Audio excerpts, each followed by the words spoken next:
നമസ്കാരം. കേടെറ്റ് പരീക്ഷയ്ക്കും എല്ലാവിധ അധ്യാപക പരീക്ഷയ്ക്കും അറിഞ്ഞിരിക്കേണ്ട സൈക്കോളജിയിലെ ചില പ്രധാന ഭാഗങ്ങളാണ് ഇന്നത്തെ വീഡിയോയിൽ.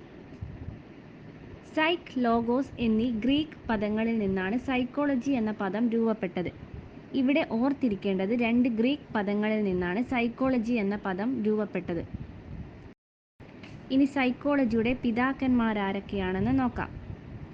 മനഃശാസ്ത്രത്തിൻ്റെ പിതാവ് വില്യം വൂണ്ട്.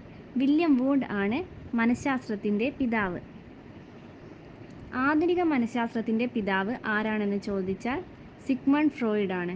സിഗ്മണ്ട് ഫ്രോയിഡ് ആണ് ആധുനിക മനഃശാസ്ത്രത്തിൻ്റെ പിതാവ്.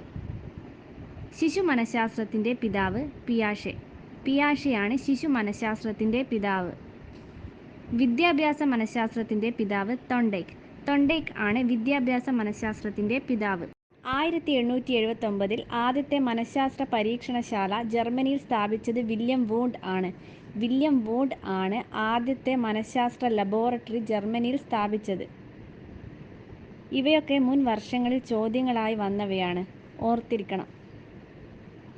മനുഷ്യൻ്റെ മാനസിക വ്യാപാരങ്ങളെക്കുറിച്ചുള്ള പഠനത്തിലാണ് മനഃശാസ്ത്രം ഊന്നൽ നൽകുന്നതെങ്കിലും മറ്റു മേഖലകളിലും ഇത് പ്രയോജനപ്പെടുത്തുന്നുണ്ട്. അടിസ്ഥാന അല്ലെങ്കിൽ കേവല മനഃശാസ്ത്ര ശാഖകൾ എന്നും പ്രയുക്ത മനഃശാസ്ത്ര ശാഖകൾ എന്നും മനഃശാസ്ത്രത്തെ രണ്ടായി തിരിച്ചിരിക്കുന്നു.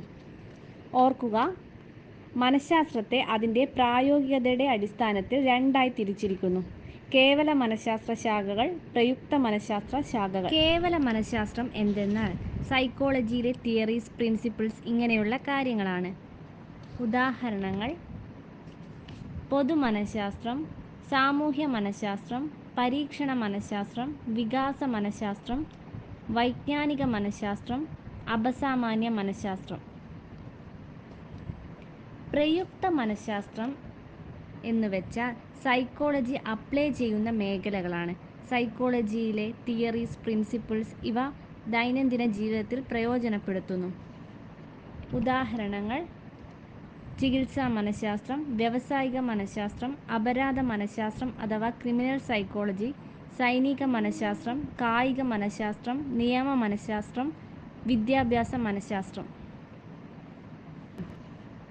ഉദാഹരണങ്ങൾ: ചികിത്സാ മനഃശാസ്ത്രം, വ്യാവസായിക മനഃശാസ്ത്രം, അപരാധ മനഃശാസ്ത്രം അഥവാ ക്രിമിനൽ സൈക്കോളജി, സൈനിക മനഃശാസ്ത്രം, കായിക മനഃശാസ്ത്രം, നിയമ മനഃശാസ്ത്രം, വിദ്യാഭ്യാസ മനഃശാസ്ത്രം.